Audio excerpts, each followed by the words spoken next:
And this transitions perfectly into the fallacy of intermittent fasting. I've made a number of videos, called people out. The first was Chloe Ting. Everyone's mad because everyone loves her. But she was saying you can eat as much as you want if it's after a certain amount of time.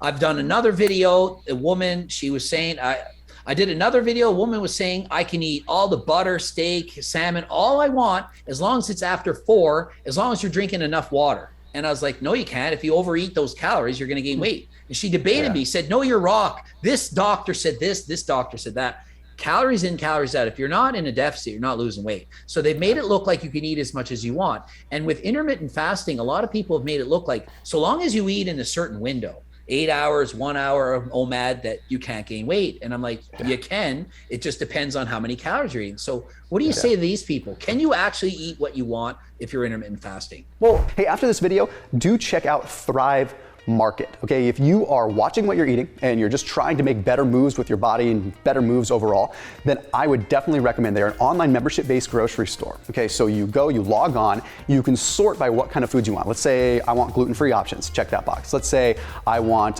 vegan options, check that box. Maybe I want paleo, check that box. And it filters them so you can go shopping the way that you really want to with a couple clicks of a button. They're a huge sponsor on this channel. They have been for 4 years. They're amazing.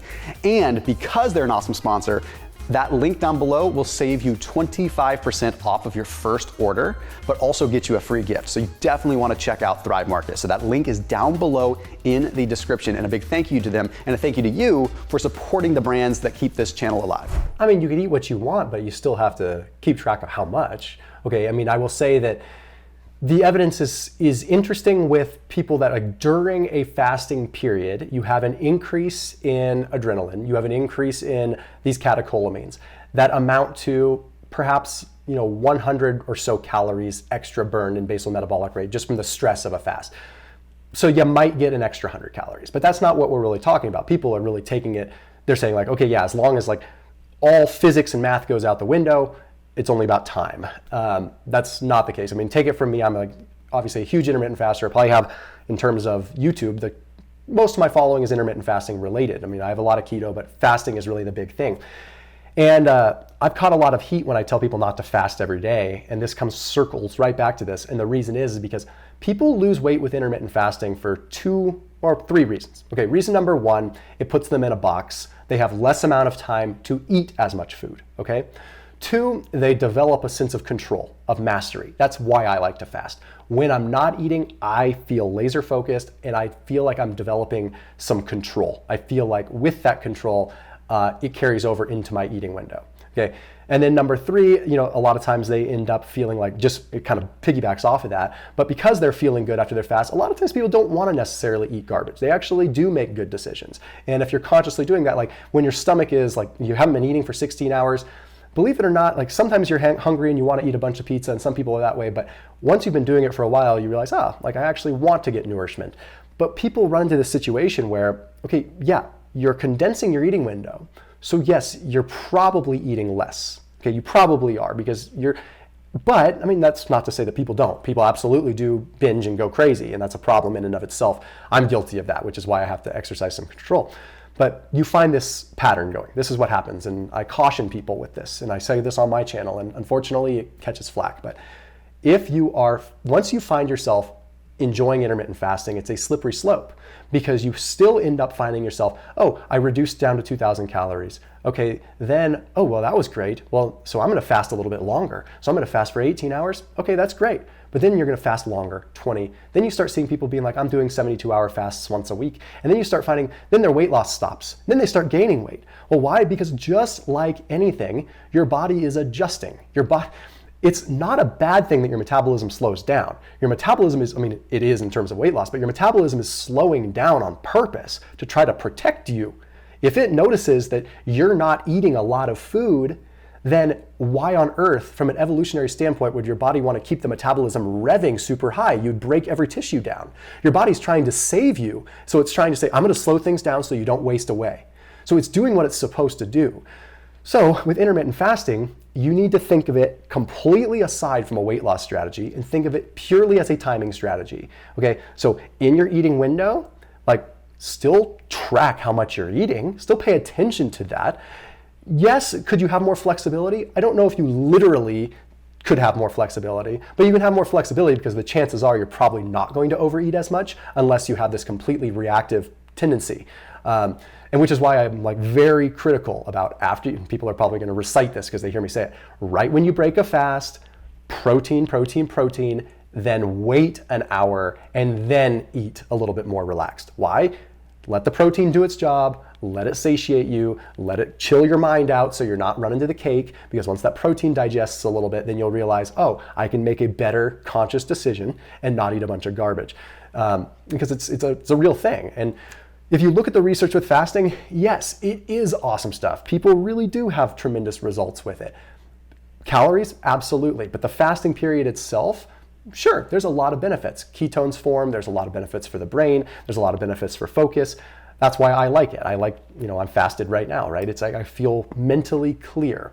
But then you also have another group of people that when they do it, they come crashing down. They go hypoglycemic. And a lot of times I tell people, okay, try to grit through it for a little while, but it's also okay if fasting's not for you.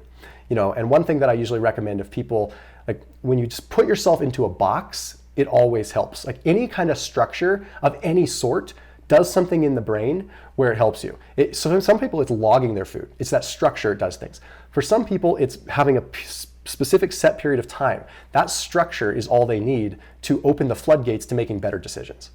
As far as intermittent fasting goes, I've tried this a number of times and I've been not successful with it. And what always happens is I end up being so hungry when I do start eating. And once I start eating, I can't stop. And so what I had to do when I did do it, and this is probably good advice for people who have binge problems at all, is I always open up my eating with a massive salad, big voluminous salad, because I'm eating that. So it's a chicken salad, eating that. And then I'm getting quite full because no matter what I eat, I'm going to be hungry later. So if I end my fast and start eating pizza, I could eat the entire pizza 2 hours later. I'm still hungry. So if I eat fiber, a lot of vegetables, what have you, it allows my stomach to feel that fullness, and it's going to be hungry anyway. So it allows me to kind of slow down that digestion process on less calories, which allows me to have less overall calories in the end. Versus if I'm just eating high calorie dense foods, which to me could be like in keto, like, a higher fat diet, I'm going to get in so much peanut butter and nuts before I'm full that I'm going to eat too much. So to me, that's been helpful. And if it's not a salad, it could be like protein ice cream, like, massive voluminous food, lots of protein that's slower to digest and allows you to take a break from eating too quickly. Yeah. No, it's a very good point. And usually, and if you're doing a shorter fast, like a 14, 16 hour fast, then that's perfect. And it's like as people start doing longer fasts, they need to be careful of how hard it is to digest something. So sometimes fiber right when they break a fast can be tough if they're doing like an 18, 20, 24 hour fast. So I usually say like have something easier to assimilate, even some kind of like bone broth or like easy to digest protein first, and then your next meal is your fiber, just so that you're giving your gut a break. But like a shorter fast, yeah, exact. And like same kind of thing I tell people that are going out to eat. It's the same kind of thing. I'll be like, have a protein shake and a small salad before you go to a restaurant. If you're going to a restaurant with some friends and you're like, I don't want to fall victim to this, it's pretty simple. Like, I'm not the biggest fan of like always pounding protein shakes, but I do keep a Ziploc bag of protein powder in my glove box for literally that reason. Because if I'm in a situation where I'm going to go to lunch with someone or an impromptu dinner, and I want to, and again, I have an addictive personality. I was super overweight before. Like one of the reasons I do what I do now is it keeps me honest, right? But yeah, I will have a protein shake with some water because I might not have milk with me, but I'll just add it to my water bottle, whatever. Then I feel like I'm sitting down, I'm not like ravenous, and I can make a better decision. I don't look at that menu and just say, give me it all. Like so same kind of thing with fasting. It's a lot of it is like a precautionary mechanism. Have the protein, have some fiber, something like that. Then an hour later, then let yourself be flexible. And I bet you $100 your flexible decision will be much better than the alternative flexible decision. So yeah. Yeah, great tip. And I do 100% agree. I think it's a great strategy to consume something with less calories, like your protein shake or salad or whatever, before you actually go to your event where you might possibly binge. People need a secret. Well, give that a try.